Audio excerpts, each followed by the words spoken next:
MP Raghunandan రావుపై advocate Ravikrishna ఫిర్యాదు చేశారు. సిద్దిపేట జిల్లా భూంపల్లి అగ్రపేట మండల పరిధిలోని చౌదర్పల్లి గ్రామంలో అన్యాక్రాంతమైన ప్రభుత్వ భూములపై విచారణ చేపట్టి తిరిగి పేదలకు అందించాలని కోరుతూ అమీన్పూర్కు చెందిన రవికృష్ణ అనే అడ్వకేట్ ఫిర్యాదు చేశారు. ఈ సందర్భంగా ఆయన సోషల్ మీడియాలో సెల్ఫీ వీడియోను విడుదల చేశారు. సిద్దిపేట జిల్లా కలెక్టర్తో పాటు ఏసీబీ డైరెక్టర్ లోకయుక్త, రాష్ట్ర ప్రభుత్వ ప్రధాన కార్యదర్శి, ఎన్ఫోర్స్మెంట్ డైరెక్టరేట్ మరియు కేంద్ర హోంమంత్రి అమిత్ షాలను ఈమెయిల్ మరియు రిజిస్టర్ పోస్టు ద్వారా ఫిర్యాదు చేస్తానని తెలిపారు. నిత్యం నీతి వాక్యాలు వెల్లించే మెదక్ ఎంపీ రఘునందన్ రావు చట్టం తను ఏమీ చేయలేదని భావించి తన కుటుంబ సభ్యుల పేరు మీద పేద ప్రజల భూములు రిజిస్ట్రేషన్ చేసుకోవడం తప్పు అని సూచించారు. అన్యాక్రాంతమైన భూముల మీద విచారణ జరిపించి తిరిగి పేద ప్రజలకు అప్పగించాలని ప్రభుత్వాన్ని కోరారు. నమస్తే ఫ్రెండ్స్, నేను మీ Ravikrishna, advocate and activist.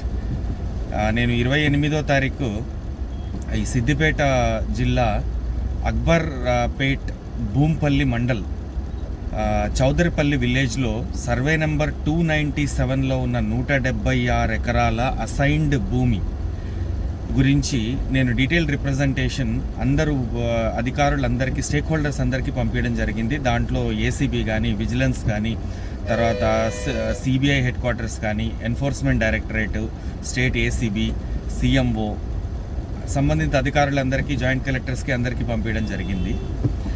So దాని ప్రకారం కొన్ని మీడియా సంస్థలు కూడా నా రిప్రజెంటేషన్ గురించి ప్రస్తావించడం జరిగింది. అయితే విషయం ఏంటంటే ఈ 176 ఎకరాలు కూడా 1970-80 మధ్యలో ల్యాండ్లెస్ పూర్ కేటగిరీలో నిరుపేదలకు గవర్నమెంట్ అసైన్ చేయడం జరిగింది ఈ భూమి అంతా. అయితే ఈ రఘునందన్ రావు ఎంపీ, ఈయన 2 నాలుకల మనిషి.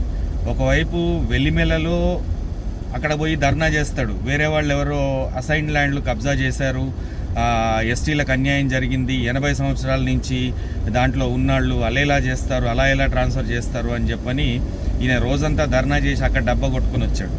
అటువంటి వ్యక్తి ఈయన స్వయంగా ఆయన కూతురు తర్వాత భార్య పేరు మీద 84 ఎకరాలు ఆల్రెడీ మ్యూటేషన్ చేసేసుకున్నాడు. 176 ఎకరాలు, మిగతాది అగ్రిమెంట్ పైన ఉంది. అది ఇంకా ధరణిలో కానీ భూభారతిలో కానీ రికార్డులోకి రాలేదు. అయితే ఈ 176 ఎకరాలకి ఫెన్సింగ్ వేసుకొని, సీసీ కెమెరాలు పెట్టుకొని, ప్రైవేటు సైన్యాన్ని పెట్టుకొని, బౌన్సర్లను పెట్టుకొని రైతులను భయభ్రాంతులకు గురి చేస్తూ దరిదాపుల్లో కూడా రానీయకుండా తన అధికార మదంతో వాళ్ళని వెళ్ళగొట్టి ఫామ్ హౌస్ కట్టించుకున్నాడు. సరే, ఇప్పుడు కేసీఆర్ గారికి ఫామ్ హౌస్ ఉంది, కానీ ఆయన కష్టపడ్డ సొమ్ముతో ఆయన డబ్బులు ఇచ్చి కొనుక్కున్నాడు. ఈయనలాగా కబ్జాలు చేయలేదు. ఈయన పక్క వాళ్ళకి చెప్పడానికి నీతులు ఉన్నాయనే సామెత ఈయన విషయంలో కరెక్ట్గా వర్తిస్తుంది. ఇప్పుడు ఈయన మరి ఒక సీనియర్ న్యాయవాది, advocate plus ex-MLA plus MP. ఈయన ఏమనుకుంటున్నాడంటే ఎంపీ ల్యాండ్స్ అనే ఒక స్కీమ్ ఉంది కదా, సో ఎంపీ ల్యాండ్స్ అంటే ప్రభుత్వ భూములన్నీ ఎంపీలు దొబ్బుకోవచ్చు అని ఏమన్నా అజంప్షన్లో ఉన్నాడేమో అని నాకు అనుమానంగా ఉంది. ఎంపీ ల్యాండ్స్ అంటే మీ ఎంపీ కాన్స్టిట్యున్సీలో ఏమైనా డెవలప్మెంట్ యాక్టివిటీస్ జరగాలి అంటే 5 కోట్ల వరకు మీరు రికమెండేషన్ పంపించచ్చు. అది ఎంపీ ల్యాండ్ స్కీమ్. అంతేగాని ఎంపీలు ప్రభుత్వ భూముల్ని తమ పేరు మీదకి అక్రమంగా ట్రాన్స్ఫర్ చేయించుకోవాలని కాదు.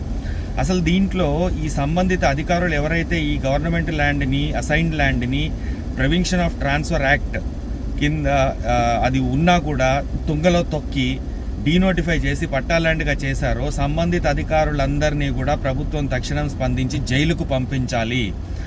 అదే prevention of transfer act section 3 and 4 చాలా క్లారిటీగా చెబుతోంది. ఎట్టి పరిస్థితుల్లో అసైన్ చేయబడ్డ ఏదైతే GOMS నెంబర్ 1406 ఆఫ్ 1958 తర్వాత ఇచ్చిన భూములు ఏవి కూడా ఎట్టి పరిస్థితుల్లో థర్డ్ పార్టీకి అమ్మడానికి వీలు లేదు, కొనడానికి వీలు లేదు, మార్టిగేజ్ చేయడానికి వీలు లేదు, లీజుకి ఇవ్వడానికి కూడా వీలు లేదు. అలా చేసినట్టయితే కలెక్టర్ కానీ లేదా minimum capacity mandal revenue officer, tahsildar, MRO కానీ ఆ ల్యాండ్స్ని రెజ్యూమ్ చేసి మళ్ళీ ల్యాండ్లెస్ పూర్కి ఇవ్వాలి. లేదా ఎవరి దగ్గర నుంచి అయితే ఎవరైతే అమ్ముకున్నారో వాళ్ళ కండిషన్ అదే విధంగా ఉంటే ఎంక్వైరీ చేసి వాళ్ళకి మళ్ళీ రీఅసైన్ చేయాలి. కానీ అది జరగకుండా పాస్బుక్లు ఇష్యూ చేయడం ఏంటో నాకు అర్థం కావట్లేదు. మరి ఈ తహసీల్దార్లు, కలెక్టర్లు వీళ్ళందరూ చదువుకొని వచ్చేది దేనికి? వీళ్ళకి జీతాలు ఇచ్చేది దేనికి? ప్రభుత్వ ఆస్తుల్ని కాపాడడానికి. ఈ రెవెన్యూ యంత్రాంగం ఉన్నది దేనికి? మనకి ప్రభుత్వ ఆస్తుల్ని, ప్రజల ఆస్తుల్ని కాపాడడానికి. కానీ వీళ్ళు చేస్తున్నది ఏంది?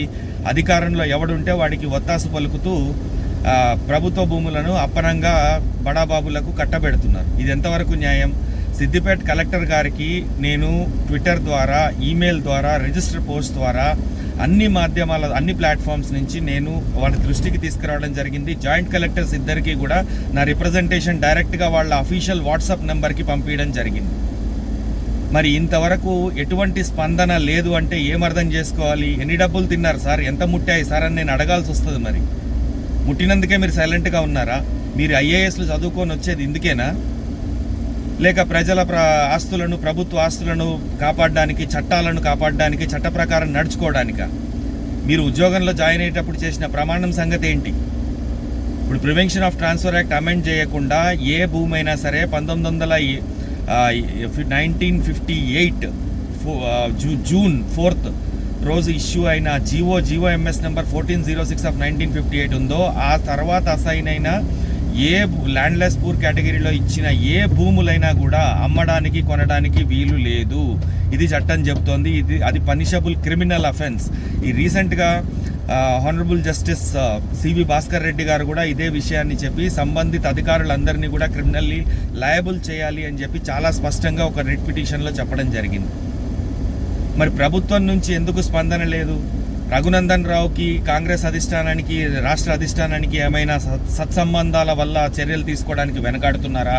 అలా లేని పక్షంలో తక్షణం చర్యలు తీసుకొని ఆ భూములన్నీ స్వాధీనం చేసుకొని రైతులకు అప్పగించాలి. రైతులకు ఆ భూములు అప్పగించేంత వరకు నా పోరాటం ఎట్టి పరిస్థితుల్లో కూడా ఆపే సమస్యనే లేదు. Thank you.